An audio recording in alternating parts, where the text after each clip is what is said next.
You know what? Let's bring in our friend who, he did call this shot.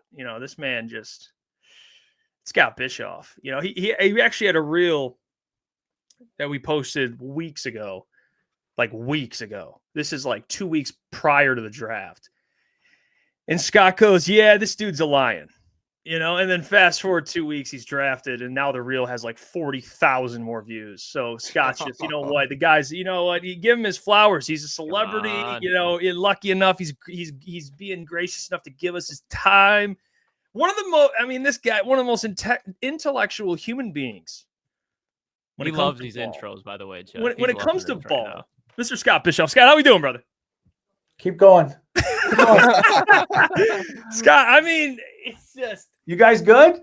We are good, Scott. Oh, yeah. Thanks for having me on. Yeah, no problem. we're excited to talk to you. The last time we talked to you, we previewed the draft, and now we get to kind of recap everything and kind of get your thoughts on the whole draft class and get to give you your flowers for calling Ahmed. And it's not even like a call in the first round. Like, you had people coming out like, oh, I called Tyreek. You called a man in the 6th round, Scott. So, before we get to that, we'll get to that. Don't worry. Let's start with the first round pick, Tyreek Williams. I want your honest assessment of the player, because the biggest thing that's been frustrating us is the crowd. I think it's little to none at this point, but there was a crowd at the time when it was overdraft. This stuff. This guy should have been a second round pick. And then you find out that the Bills were going to take him in the first round. And that's why Brad was reluctant to move back, because he didn't think he'd be there. But what do you think? Number one, your reaction to the pick live, and then now that it's kind of settled, what do you think about Tyreek Williams? If we just consider that Aleem McNeil is missing 6 to 8 weeks to start the season, and that's probably, obviously it's a long, there's a ramp to get to that point, but we're a week and a half out from the draft or whatever it is. We know McNeil's not going to be ready, and they had a huge hole in the middle of that defensive line. Obviously, Brad Holmes covets this player, or probably takes that trade back, but just from a play style standpoint, you can see where the Lions like this guy. He's really stout against the run. I like him more as a 3-tech than I do as a 1-tech. Even at the 330 pounds, I think he's really difficult to block man on man, singled up. He's kind of a nightmare for guards, centers, whatever, tackles, whatever you want to call it. Just the way he stacks blocks and kind of peeks his head into the right gap. It's kind of a tell. His head is always in the gap where the ball is going to end up going.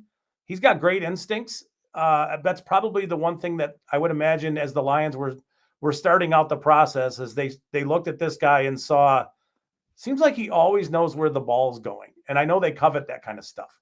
So again, huge hands, really good ability to lock out his elbows and his arms and kind of peek into the backfield and make plays. I think there's this concept that has him sort of penciled in as a run stuffing sort of nose tackle type. And I don't think that's his game at all. I don't think he's not going to be Aaron Donald, but I think he does have some gap to gap lateral agility where he's going to make plays. He's going to collapse the pocket, and then with the relentlessness with which he plays, I think he's going to make plays. So good. I think it's a good pick. It's a foundational kind of pick. So it's boring. It's like a run first kind of defensive tackle. Okay, whatever. So there's a little bit of a boring pick, but I can understand why the Lions made this pick. I can't. Yeah, hey, Scott, I do want to bring up the next pick. Obviously, we kind of go down the line here, but kind of just as a group pick here. With Tate Ratlage and Miles Frazier, the kind of the guard situation that they had. I think one of the things, the biggest things, and maybe you had the same takeaway, is that with the Graham Glasgow and the Kevin Zeitler thing, that they just kind of, I don't want to say they're giving up on Graham, but they're like, hey, we need some refreshers in here. We need some dudes in here with Christian, Miles, and Tate to take over those guard spots for this Lions kind of front five there. What are your thoughts on those picks, both of them? And really, too, can you break down a little bit of what you see out of Tate Ratlage? And do you feel like he could be the starting guard like right away for this Lions team this year?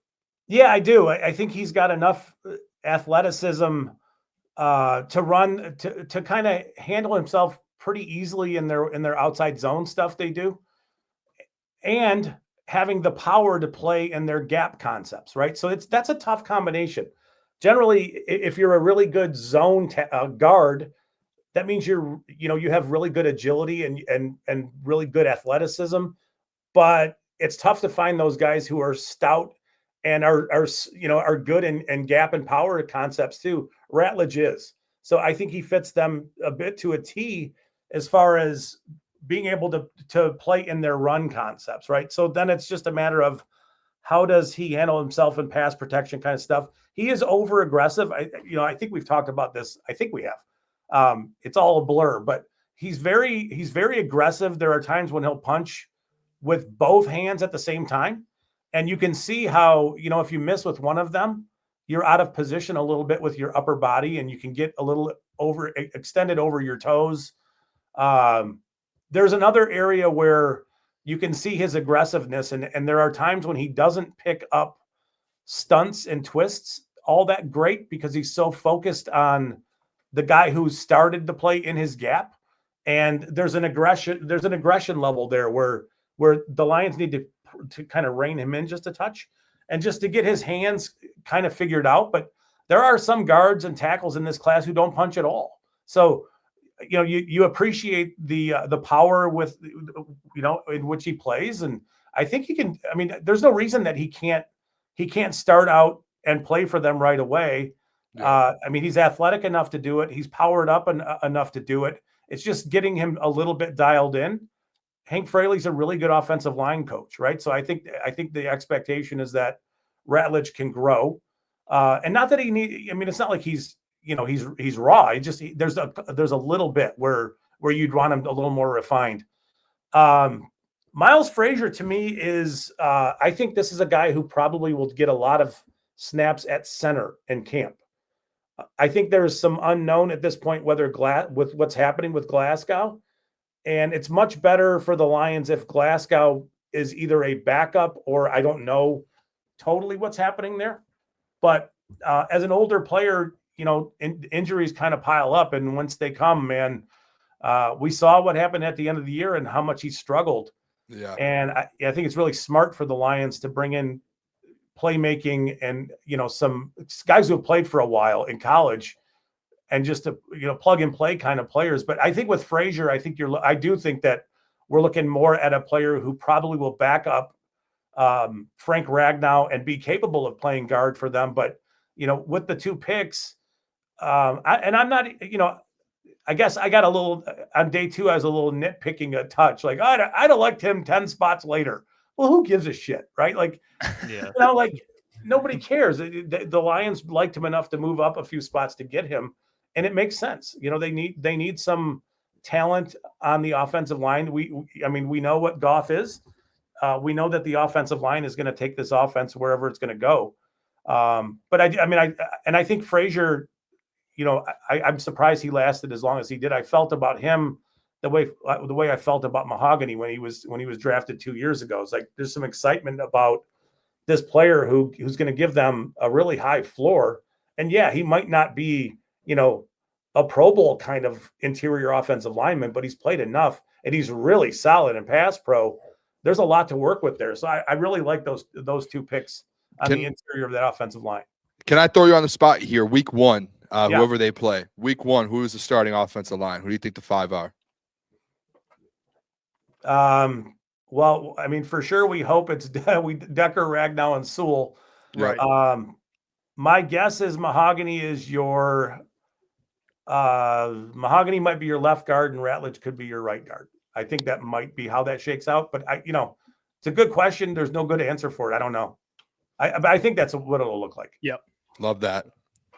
Got the young guns going, Scott. Now that we're just going to go right down the line. Okay, talk about the offensive line. Talk about trading up for Tate Ratlage, another player that they traded up for. It was very controversial as far as the trade pick. And you're like, what the hell are we going on here? Moving up 32 picks for Isaac Tesla. Then you look at Isaac Tesla, and you're like, what the hell? Like 6'4", but he plays in the slot, and you watch him. It's like he only has 500 yards of production, 400 yards of production. But then you watch the film, you're like, this dude's really fucking good. So what do you think of Isaac Tesla, and what do you think the plan is going to be? Because like I said, he's 6'4", but was primarily in the slot at Arkansas. So it's not like you can instantly just throw him on the outside at the NFL. Or can you? I think you can. I honestly would take the Arkansas film and you just look at the traits and like the athletic stuff. They had no idea how to use him.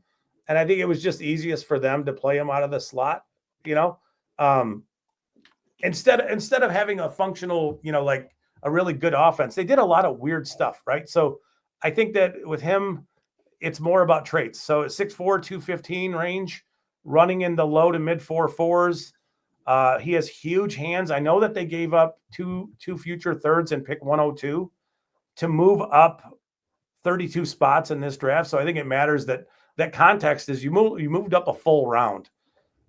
Those picks that they gave up also are not happening until next year. So there's value that's lost because you're not making those picks for a year. And I'm sure Jacksonville's fine, not making those picks for a year, but there's, that's how it works. So if you're in the middle of round 5 and you just want to fire a pick at a team, you have to give up next year's 4th round pick to make that pick in round 5. So I think people should be looking at those 3rd round picks as the equivalent of 4th round picks from this year, if that makes sense. Mm-hmm. So I think the trade was fine. It's going to suck, being on the clock next year and thinking, well, the Lions could have drafted 1 or 2 of these guys that we really like. But with Tesla, I think you're getting what they've looked to do since Holmes got here, and they've tried the big, fast outside receivers. You're doing that very inexpensively with him. He has arrogant hands. It's just the best way to describe them. It's like, I like that. He catches the ball different than most receivers do. There's just a natural quality to the way he does it.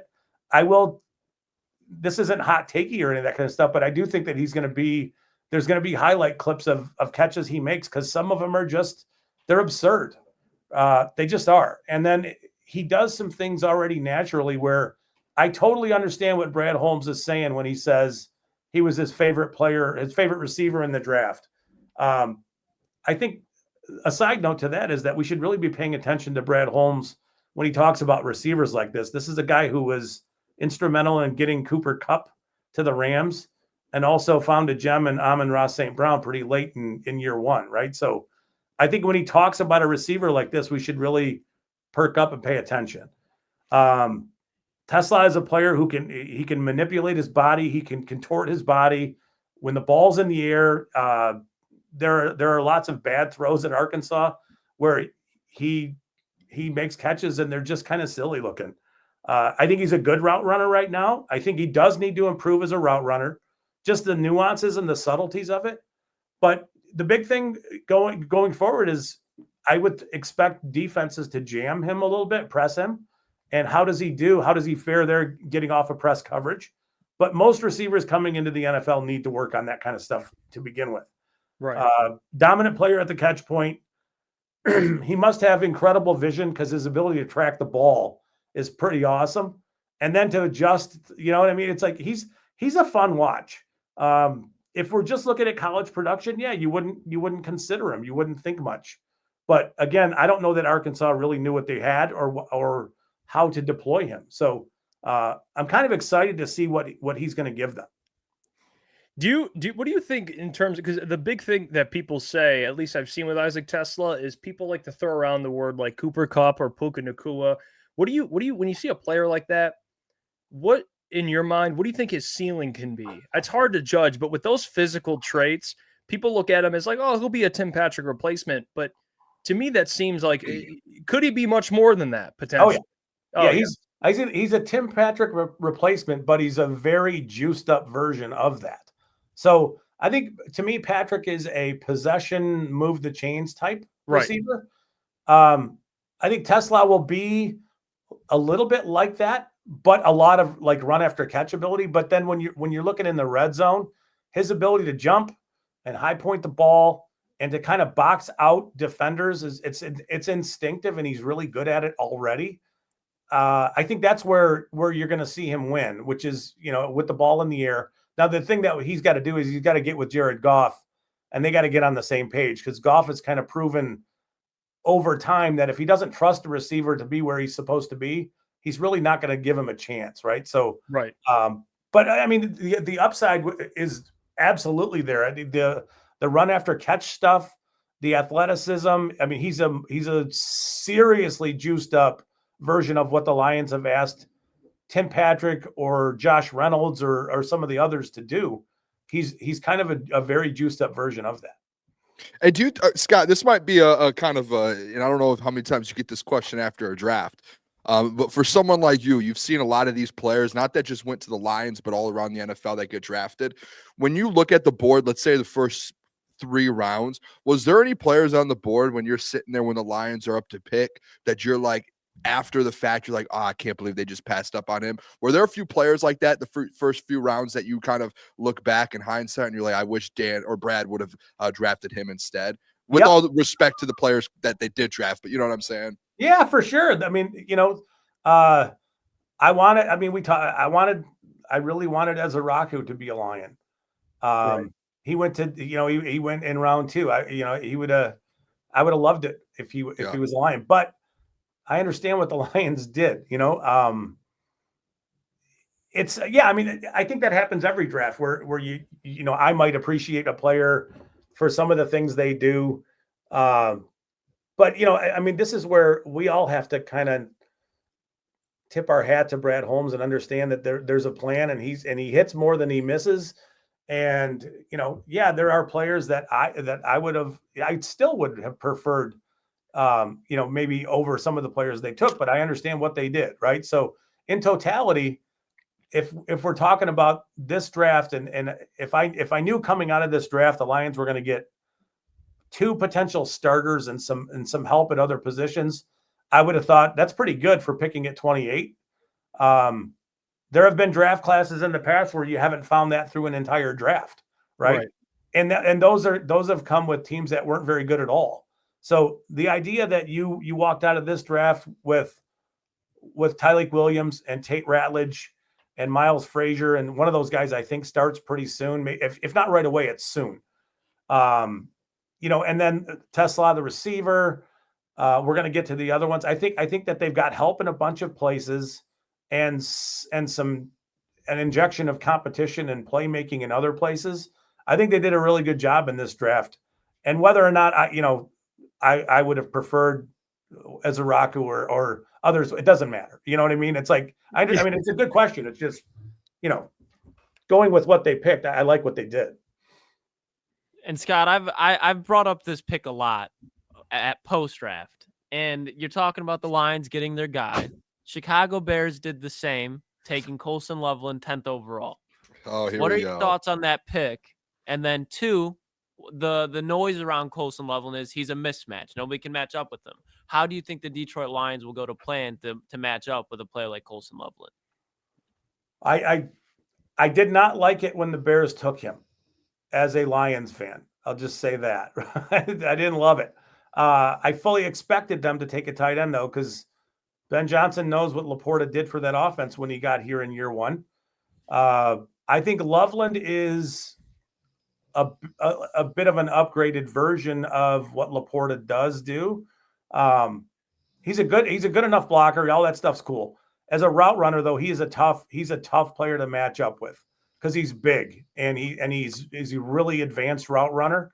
I would expect, it's such a long way out, but I could see the Lions not bracketing him because you can't do that against the tight end, but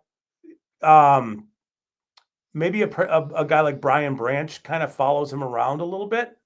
Kirby Joseph's deep in the deeper parts of the field. So I do think that you want to get hands on him all like right away and not allow him to get up the field into his releases and all that stuff. Cause he's a really good route runner. He was a really good pick. It's a smart pick for what the Bears did.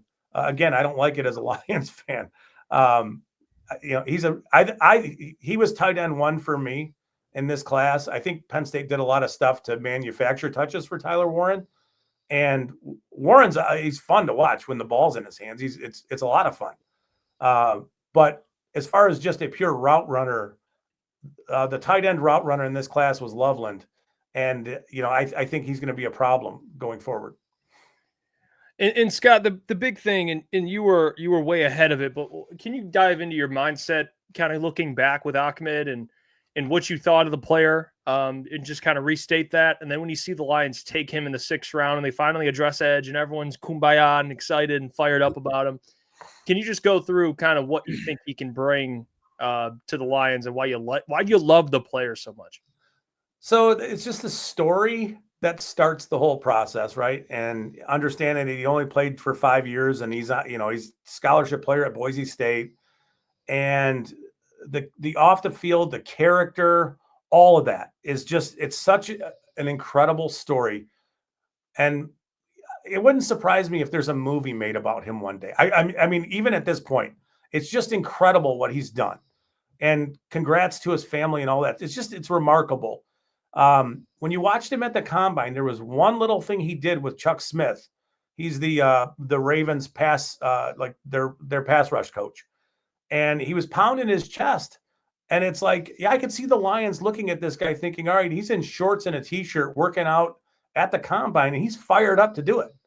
He's excited to be there. And I mean, that's an interaction that you don't normally see. Everybody else is just kind of trying to get, I mean, you want to perform well, but let's just get this over. And he was in the moment. He was fired up about it. Everybody should go back and watch it. It was a really interesting, for his evaluation. Like this dude gets it. Like he doesn't want to give this opportunity up. So that's, I had seen him in the college season, and he's a relentless player and all that stuff. But then I go back and I look and I think, all right, there's this guy is off the field. Like he is a perfect fit for Detroit. And then I watch him play, and it's like, all right, there's a little bit of raw in his stance where there's not a lot of stagger between his feet. And that makes him inefficient off the ball. His first step is not all that efficient. So it looks like he's a little bit late and slow off the ball. But being late and slow off the ball, there are times when he does understand how to move tackles. He does understand how to win at the turn point. He will go back inside. He understands how to set up tackles and will go back inside. But the big thing is that he knows how to move them because he plays with leverage and he understands all that stuff. Instinctually, he already knows how to do those things. And at 6'2" and just under 270 pounds, he's built to do those things. His ability to move people is impressive. So the thing with him that stands out to me is that he is a gem that you just have to refine a little bit, right? You found a gem in the dirt, and you just got to clean it up and just, get him like playing at his optimal. I don't think it's going to take long for him to get there though, because he does a lot of that stuff. He does a lot of really intriguing, good stuff already. He's really good setting the edge. He's very physical. He's going to play the run for you, all those things. If the Lions can get his first step worked out to get him a little more explosive coming off the ball, I think he'll get on the field sooner than a lot of people think. I don't know that happens in year one. I don't know that happens by week 6, but with his story, I would not count him out on any of these things. I just wouldn't. And I think with his natural size and his athleticism and his ability to play with leverage, and then you throw in the desire that this guy carries with him to be great and to do the things that he's already done, which are remarkable, I wouldn't count him out. So I'm not saying he's an 8-sack guy in year one, but if they can get his feet a little bit more refined and they get him coming off the ball a little hotter, I think it'll happen faster. So I love it. There's a lot to like, man. Real quick, I know it's kind of a random number, on the spot number. Do you think he could reach 4 sacks in year one? Yeah. I love to hear that. I think there's any outcome, like, I think he can get to 4. I think that first he's got to get on the field. So we got to see what he looks like in camp, and to see what kind of growth there is and that kind of stuff. But I think that and it's reasonable to think this because it's not like he's so raw that you feel like year one is just mailing it in. He's not to that level. I think there's enough to work with him where he can get on the field on first and second down and set the edge and be a physical player. And I think he will have opportunities, and then it's up to him. And to this point, the opportunities that have been put in front of him, he's kind of grabbed and ran with them. So I would not count him out at all. It's an incredible story.